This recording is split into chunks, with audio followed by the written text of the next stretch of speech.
नमस्कार दोस्तों, स्वागत है आपका आपके अपने YouTube channel exam Guru tips and tricks में। लूसेंट ऑब्जेक्टिव ये वाली बुक आपको दिखाई दे रही होगी। इस बुक को हम कवर कर रहे हैं। मॉर्निंग में 11 बजे आपको क्लास मिलती है। सेट नंबर 5 करने वाले हैं इसका, ठीक है। क्लास नंबर 5 कह सकते हो। 40 क्वेश्चन हर वीडियो में करते हैं। अब देखो धीरे धीरे आप ये बुक भी खत्म कर लोगे, ठीक है। क्या क्या खत्म कर लोगे रेलवे ग्रुप डी के लिए? लूसेंट की थ्योरी आप खुद से पढ़ोगे, 45 डेज के शेड्यूल में मैंने बताया। लूसेंट की ऑब्जेक्टिव आप यहाँ से करोगे, रुक्मणी बुक आप यहाँ से करोगे, पीडीएफ जो हमारा है उसको आप पढ़ ही रहे होगे। ये 4 हो गया। इसके बाद लास्ट में आपके लिए बचता है एनसीईआरटी, ये मैं आपको कराऊंगा। 5 जगहों से आपको साइंस पढ़ के आप एग्जाम सेंटर में घुसोगे ना, कहीं भी बाहर नहीं जाएगा। लेकिन ये मैटर करता है कि आप चीज़ों को ईमानदारी से करते हुए नहीं, ठीक। तो अब तो डेली कराने वाले हैं, कल क्लास नहीं आए कि वो बात की बात है, लेकिन पूरा खत्म करा देंगे एग्जाम से पहले, ये मेरा गारंटी है, ठीक। चलिए शुरू करते हैं। यहाँ पे ये वाला टेलीग्राम ग्रुप है आपका। 2 टेलीग्राम ग्रुप हमारे दोनों का लिंक डिस्क्रिप्शन में मिल जाएगा। टेलीग्राम ग्रुप इसलिए क्योंकि पीडीएफ आपको यहीं पे मिल जाती है क्लास की, ठीक। चलिए पीडीएफ के बारे में पता होगा। हमारे जो कुछ पेड पीडीएफ है, हमारे मैथ का गेस्ट पेपर है 500 क्वेश्चन का, साइंस का हमारा ये वाला पीडीएफ जिसके बारे में बोला, ये आपको पढ़ना ही पढ़ना है। इसके अलावा स्टैटिक जीके का पीडीएफ है। तीनों पीडीएफ के लिंक डिस्क्रिप्शन में मिल जाएगी, ले लीजिएगा। चलिए यहाँ पे शुरू करते हैं। पहला क्वेश्चन आपके सामने स्क्रीन पर है। कोई भी नाव डूब जाएगी ये अपनी पानी हटाती है। कितना पानी हटाती है भाई? नाव, पूरा नाव की बात करें, अगर जो पानी में तैर रही डूब जाएगी, अपना आयतन के बराबर जितना नाव का आयतन है उतना पानी हटा दिए तो नाव डूब जाएगी, पानी में डूब जाएगी। ऑप्शन नंबर ए इसका राइट आंसर होगा पहले क्वेश्चन का, ठीक। क्वेश्चन नंबर 2 की बात करें भाई, 2 क्या है? 2 है आपका महान वैज्ञानिक आर्किमिडीज। आर्किमिडीज कौन थे भैया? जिन्होंने प्लवन का सिद्धांत दिया था, ठीक। किस देश से संबंधित थे, किस कंट्री से संबंधित थे? तो आर्किमिडीज थे आपके ग्रीस से संबंधित। ऑप्शन नंबर डी, ठीक, राइट आंसर। क्वेश्चन नंबर 3 की बात करें, पानी की बूंदों का तैलीय पृष्ठों पर न चिपकने का क्या कारण होता है? कोई पृष्ठ है, कोई सतह है ऑयली अगर जो, तो वहां पर पानी की बूंदें नहीं चिपकती। क्यों नहीं चिपकती भाई? वहां पर असंजक बलों का अभाव होता है। Option number A right answer होगा, ठीक। चलिए क्वेश्चन नंबर 4 की बात करें, तुल्यकालिक उपग्रह घूमता है पृथ्वी के इर्द गिर्द। तुल्यकालिक उपग्रह क्या होता है भाई? जियो स्टेशनरी सैटेलाइट बोलते हैं। अब अर्थ की बात करें, अर्थ अपना जो रोटेशन होता है, घूमता है ना, वो पश्चिम से पूर्व की ओर होता है। अब मान लो आप यहाँ से अगर जियो स्टेशनरी सैटेलाइट तुल्यकालिक उपग्रह लॉन्च करते हो तो ये सीधा सीधे में रहता है, यानी कि यहाँ पर आ जाएगा सैटेलाइट अंतरिक्ष में, और ये भी आपका ठीक ठीक जैसे जैसे आप घूमोगे तो ऐसे ऐसे ये भी आपका घूमता रहेगा, यानी कि ये भी आपका पश्चिम से पूर्व की ओर ही घूमता है। यानी कि ऑप्शन नंबर इसका क्या हो जाएगा? Option number B right answer होगा। चलिए क्वेश्चन नंबर 5 की बात करें, पहिए में बॉल बियरिंग का कार्य क्या है? पहिए में बॉल बियरिंग का कार्य क्या होता है? तो बॉल बियरिंग क्या करता है? स्थैतिक घर्षण को गतिक घर्षण में बदलता है, यानी कि option number C right answer होगा। चलिए क्वेश्चन नंबर 6 की बात कर लेते हैं। जेट इंजन और रॉकेट इंजन के बारे में निम्नलिखित कथनों पर आपको विचार करना है, ठीक। पहला है क्या? जेट इंजन अपनी ऑक्सीजन पूर्ति के लिए परिवेश की वायु का प्रयोग करता है, ठीक है। अतः यह अंतरिक्ष में गति के लिए अनुपयुक्त है। सही बात है, जेट इंजन भाई अंतरिक्ष में नहीं जाता। क्यों नहीं जाता? क्योंकि ऑक्सीजन की जो आपूर्ति होती है वो परिवेश की वायु को लेता है। अब परिवेश की वायु को लेकर क्या अंतरिक्ष में आपको ऑक्सीजन मिलेगी? परिवेश में नहीं मिलेगी। तो भैया ये तो सही हो जाएगा, ठीक, ये तो सही हो जाएगा। दूसरा है कि रॉकेट अपने ऑक्सीजन की पूर्ति गैस अथवा ईंधन के रूप में वहन करे। ये तो सही है, भी सही है भैया। तो ऑप्शन नंबर सी इसका राइट लगा सकते हो, 1 और 2 दोनों सही, ठीक। क्वेश्चन नंबर 7 की बात करें, पानी के एक गिलास में एक बर्फ का टुकड़ा तैर रहा है। जब बर्फ पिघलती है तो पानी के स्तर पर क्या पड़ोगे? क्वेश्चन बहुत ही प्यारा है, एसएससी, रेलवे, बैंक सब में आया हुआ है, ठीक। तो बच्चे इसमें लगा रहे थे, बाल्टी हो, जग हो, ड्रम हो, किसी में भी अगर जो पानी भरा है उसमें बर्फ का टुकड़ा तैर रहा है, जब भी बर्फ पिघलेगा आयतन बढ़ेगा नहीं, वो उतना ही रहेगा पहले जितना रहेगा। Option number C right answer होगा, ठीक। आर्किमिडीज का सिद्धांत काम करता है यहाँ पे। क्वेश्चन नंबर 8 की बात करें, एक ऊंची इमारत से गेंद 9.8 मीटर पर सेकंड के एक समान त्वरण के साथ गिराई जाती है, ठीक। त्वरण के साथ गिराई जाती है, 3 सेकंड के बाद उसका वेग क्या होगा आपको ये बताना है, ठीक।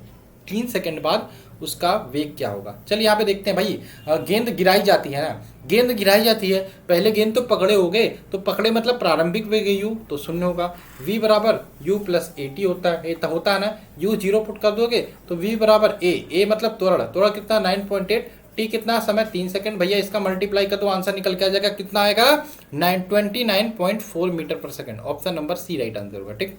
चलो क्वेश्चन नंबर 9 की बात करें, एक वस्तु का द्रव्यमान 100 किलोग्राम है, ठीक, 100 किलोग्राम द्रव्यमान है। जी वहां पे दिया है 10 मीटर पर सेकंड स्क्वायर। अगर चंद्रमा पर गुरुत्वाकर्षण त्वरण आपका 1/6 हो तो चंद्रमा पर वस्तु का देखो, पृथ्वी पर, ठीक है, चंद्रमा पर, ठीक है। अगर जो मैं जी के बारे में बात करूँ, पृथ्वी की तुलना में चंद्रमा पर 1/6 है जी। लेकिन अगर जो मैं भार के बारे में बात करूँ तो सिर्फ पृथ्वी से किसी वस्तु को, पृथ्वी पर किसी वस्तु का भार 100 किलोग्राम है, तो चंद्रमा पर ले जाओगे आपका, तो इसका क्या हो जाएगा 1/6, यानी कि आपका कितना हो जाएगा भाई, 6 कितना हो जाएगा 1/6, 60 किलोग्राम। ठीक। लेकिन अगर जो मैं बात करूं, नहीं नहीं नहीं नहीं, अगर जो मैं 160 नहीं होगा भाई, 60 नहीं होगा, 100/6 हो जाएगा। या मैं मान लेता हूँ पृथ्वी पर किसी वस्तु का भार 60 किलोग्राम है, तो चंद्रमा पर 1/6 यानी कि 10 kg हो जाएगा। ठीक। लेकिन अगर जो मैं बात करूँ द्रव्यमान की, तो पृथ्वी पर अगर जो 60 किलोग्राम है, तो चंद्रमा पर भी द्रव्यमान सेम ही रहेगा। ठीक। तो द्रव्यमान पर कोई फर्क नहीं पड़ता, तो द्रव्यमान वहां पर भी आपका कितना होगा, 100 किलोग्राम होगा। लेकिन जो भार होगा ना, वो 100/6 हो जाएगा। ठीक, इसको ध्यान रखिएगा। क्वेश्चन नंबर 10 की बात करें, पावर शक्ति का एसआई मात्रक वाट किसके समतुल्य है? क्या होगा भाई? तो ये समतुल्य है किलोग्राम मीटर स्क्वायर प्रति second cube. Kilogram metre square प्रति सेकंड क्यूब, ऑप्शन नंबर इसका सी राइट आंसर होगा। चलिए क्वेश्चन नंबर 11 की बात करें, भारहीनता की अवस्था में एक मोमबत्ती की ज्वाला का आकार कैसा हो जाता है? भारहीनता की अवस्था में एक मोमबत्ती की ज्वाला का आकार कैसा हो जाता भाई? वही रहेगा, option number D right answer होगा। ठीक। क्वेश्चन नंबर 12 की बात करें, एक किस नली में जल की अपेक्षा एक तरल अधिक ऊंचाई तक चढ़ता है, इसका क्या कारण होगा? कि इस नली में जल की अपेक्षा जो तरल होता है अधिक ऊंचाई तक चढ़ता है, इसका क्या कारण होता है? क्योंकि तरल का पृष्ठ तनाव जल की अपेक्षा अधिक होता है। तरल का पृष्ठ तनाव जल की अपेक्षा अधिक होता है, option number D right answer होगा। क्वेश्चन नंबर 13 की बात कर लेते हैं। 13 क्या है भाई? निम्नलिखित में से किस एक के लिए किसी का तो एकमात्र कारण नहीं है? किस एक के लिए किसी का तो एकमात्र कारण नहीं है? तो पौधों की जड़ों से जल का इसका पर्ण समूह की ओर बढ़ना, यही इसका राइट आंसर होगा। बाकी स्याही का सोखना केशिकात्व का कारण है, भूमिगत जल का ऊपर चढ़ना ये भी केशिकात्व का कारण है, सूती कपड़े में जल की ये भी केशिकात्व का कारण है, option number D right answer होगा। चलिए 14 की बात करें, गुरुत्वाकर्षण के सार्वभौमिक नियम का प्रतिपादन किसने किया था? सीधा सा बात है, गुरुत्वाकर्षण का नियम किसने दिया था भाई? किसने दिया था? बच्चों वाला क्वेश्चन है, कक्षा 5 का बच्चा भी बता देगा किसने दिया था भाई? सर आइजक न्यूटन ने, ऑप्शन नंबर ए। चलिए क्वेश्चन नंबर 15 की बात कर लेते हैं। ऊर्जा संरक्षण का क्या आशय भाई? ऊर्जा संरक्षण का आशय होता है क्या?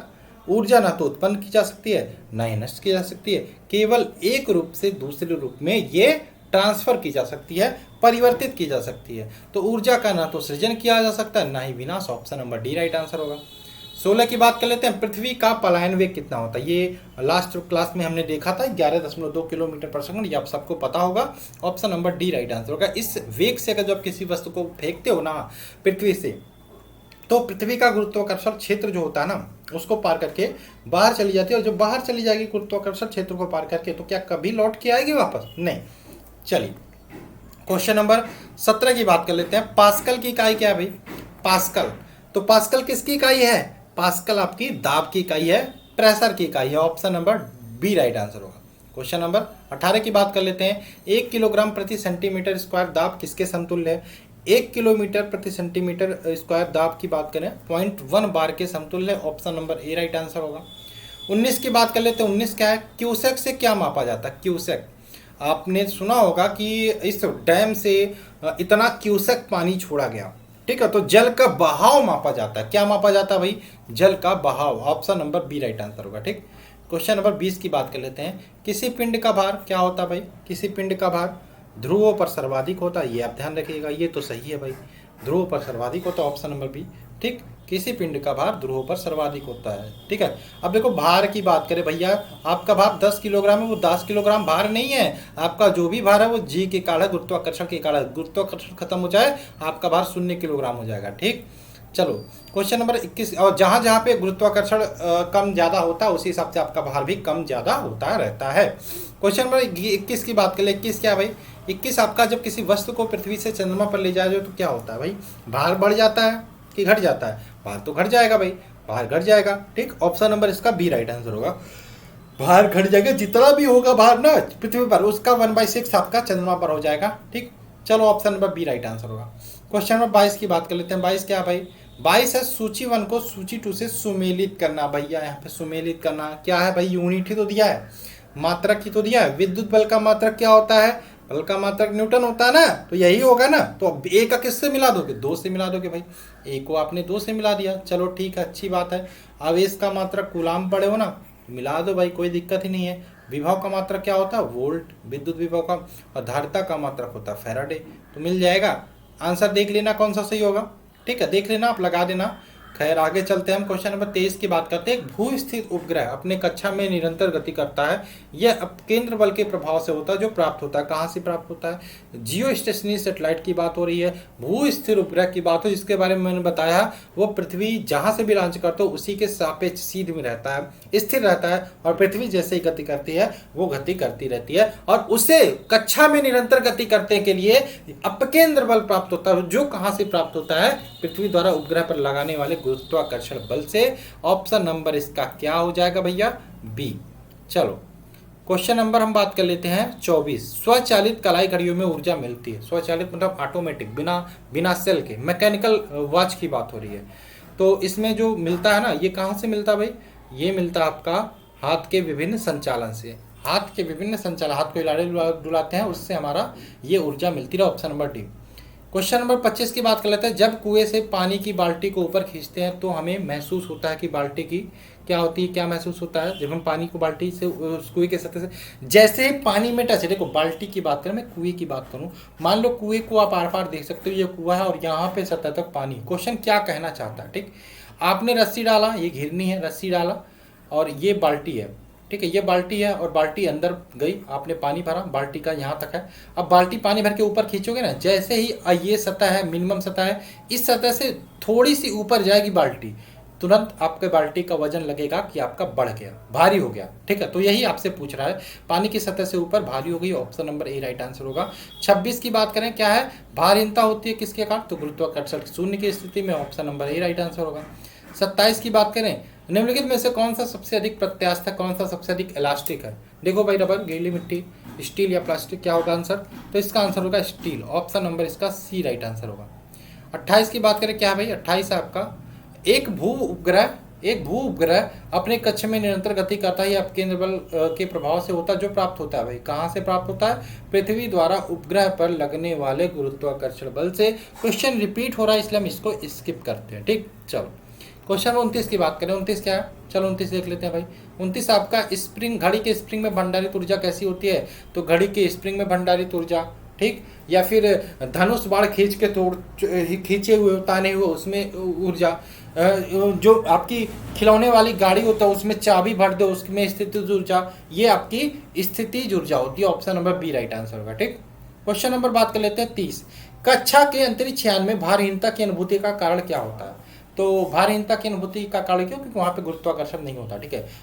कक्षा में त्वरण भारी गुरुत्वाकर्षण के कारण त्वरण के बराबर था, इसलिए हमें कक्षा के अंतरिक्ष यान में भारहीनता की अनुभूति होती है, ठीक। क्या हो जाएगा इसका आंसर? Option number B. चलिए क्वेश्चन नंबर 31 की बात कर लेते हैं। 31 क्या है? 31 आपका, डोरी से बंधे हुए एक पत्थर को तेजी से वृत्त में घुमाया जाता है, घुमाते समय अचानक डोरी टूट जाती है तो क्या होगा? ठीक है, पत्थर स्पर्शता रैखिकता क्या होती है? उड़ जाती है, ठीक। Option number A. 32 की बात करें, 32 क्या है भाई? 32 है, अंडा मृदु जल में डूब जाता है किंतु नमक के सांद्र घोल में तैरता रहता है, क्यों? अंडा मृदु जल में डूब जाता है जबकि नमक के सांद्र घोल में तैरता है, क्यों तैरता है भाई? तो नमक के घोल का घनत्व अंडे के घनत्व से अधिक हो जाता है इसलिए तैरता रहता है। ऑप्शन नंबर इसका क्या हो जाएगा भाई? ऑप्शन नंबर इसका सी। चलिए क्वेश्चन नंबर 33 की बात कर लेते हैं। किसी व्यक्ति को मुक्त रूप से घूर्णन कर रहे घोलडी मंच पर अपना कोणीय चाल कम करने के लिए क्या करना चाहिए? किसी व्यक्ति को मुक्त रूप से घूर्णन कर रहे घोलडी मंच पर अपना कोणीय चाल कम करने के लिए क्या करना चाहिए? अपने हाथ को बाहर की तरफ फैला देना चाहिए। ऑप्शन नंबर इसका सी। चलिए क्वेश्चन नंबर हम बात कर लेते हैं 34। 34 क्या है? साबुन कपड़ों को बेहतर सफाई में क्यों सहायक होता है भाई?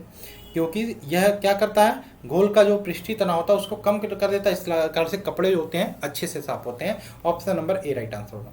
35 की बात करें, 35 क्या भाई? न्यूटन मीटर मात्रक है, किसका मात्रक है न्यूटन मीटर? न्यूटन मीटर किसका मात्रक है भाई? ऊर्जा का मात्रक होता है। Option number D right answer होगा। चलिए क्वेश्चन नंबर 36 की बात करें, डायनमो किसको किस में परिवर्तित करता है? तो डायनमो क्या करता है? यांत्रिक ऊर्जा को विद्युत ऊर्जा में, यांत्रिक ऊर्जा को विद्युत ऊर्जा में। Option number B.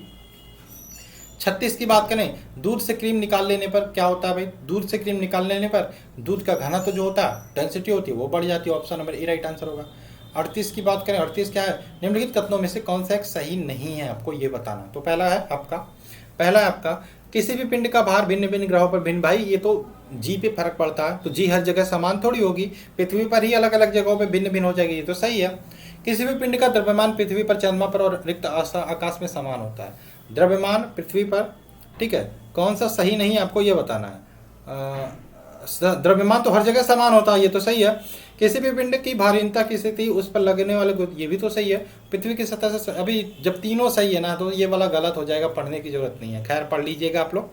Question number 39 की बात कर लेते हैं। इस्पात के गोले में पदार्थ की मात्रा उसकी क्या होती है?